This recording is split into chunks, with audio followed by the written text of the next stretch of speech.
সবচেয়ে সহজ পদ্ধতিতে চকলেট কেক গ্যাসের মধ্যে কিভাবে বানিয়ে নেওয়া যায়, একদম দোকানের মতো, দোকানের থেকে কোনো অংশ কম নয় এবং নরম তুলতুলে এবং স্বাদেও অনেক সুন্দর খেতে।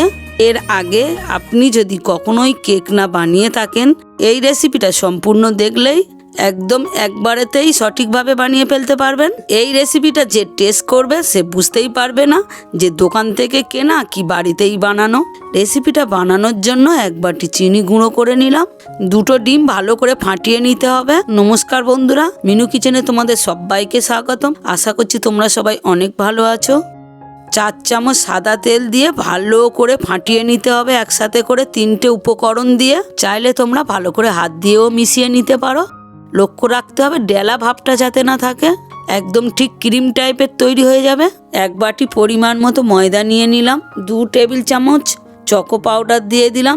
এই চকো পাউডারটা যে কোনো বড় মুদি দোকানে পেয়ে যাবেন। কিছু কিছু চকো পাউডারের মধ্যে দানা ভাবটা বেশিরভাগ থেকে যায়, ওইটা একটু ভালো করে চেলে নিতে হবে।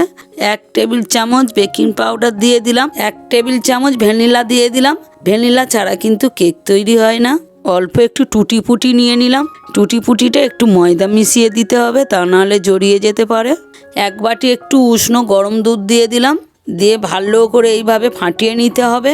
উপকরণটা যদি মনে হয় একটু পাতলা হয়ে গেছে, সেই ক্ষেত্রে অল্প একটু ময়দা মিশিয়ে নিতে পারো। উপকরণটা ঠিক একদম ক্রিমের মতো তৈরি করতে হবে। একটা সাদা পেজ অ্যালুমিনিয়ামের বাটির পিছনে মাপ দিয়ে কেটে নিতে হবে। অ্যালুমিনিয়ামের বাটিটার মধ্যে ভালো করে তেলটা ব্রাশ করে নিতে হবে।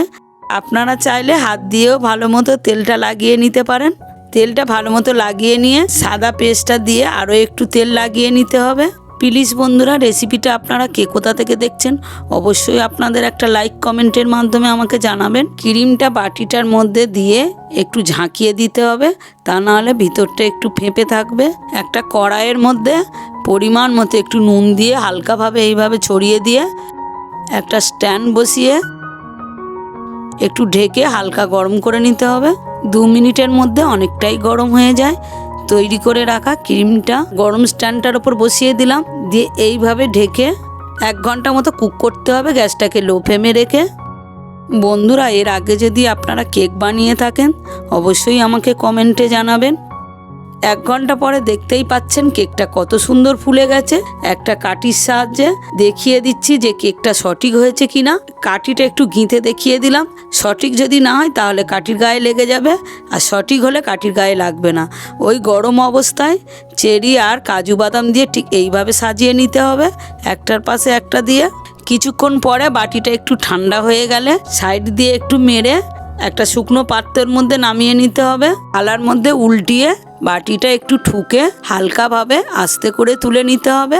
নিয়ে ওই যে সাদা পেস্টটা দিয়েছিলাম তেল ব্রাশ করে, এবার পেস্টটা তুলে নিতে হবে। এই কেকটার মধ্যে কোনো রকম টিস্যু পেপার ব্যবহার করবেন না, তাহলে কেকটার মধ্যে টিস্যু পেপারটা জড়িয়ে যেতে পারে। কেকটা দেখতেই পাচ্ছেন একদম দোকানের থেকে কোনো অংশ কম নয়, একদম দেখলে বোঝাই যাচ্ছে যে 3টে লেয়ারের মতো কেকটা বানিয়ে ফেলেছি। কেকটা যেমনই নরম, খেতে ততটাই সুস্বাদু।